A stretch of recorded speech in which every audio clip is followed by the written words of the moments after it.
જે લોકો મહેનત કરે છે ને એમના માટે મારે એક સવાલ છે, પણ સવાલ સાંભળતા પહેલાં એટલું સાંભળી લો કે સચ્ચાઈ સહન કરી શકશો? જો હા તો વિડીયો જોજો, કેમ કે સફળતા મળ્યા પછી લોકો તો તાળીઓ વગાડે છે, પણ સંઘર્ષ દરમિયાન, મહેનત દરમિયાન કોઈ અવાજ નથી કરતું.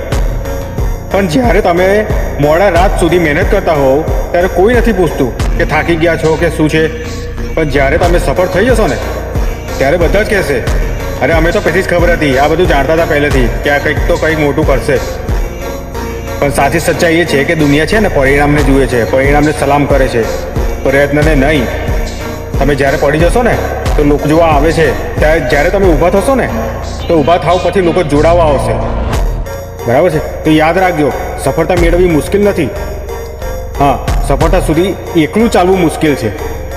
જો તમે હજુ પણ સંઘર્ષમાં છો તો હિંમત ના હારશો, કારણ કે આજનો સંઘર્ષ કાલની ઓળખ બનશે. જો તમે પણ તમારા સપના માટે લડી રહ્યા છો ને તો કોમેન્ટમાં હું તૈયાર છું એવું જરૂર લખજો.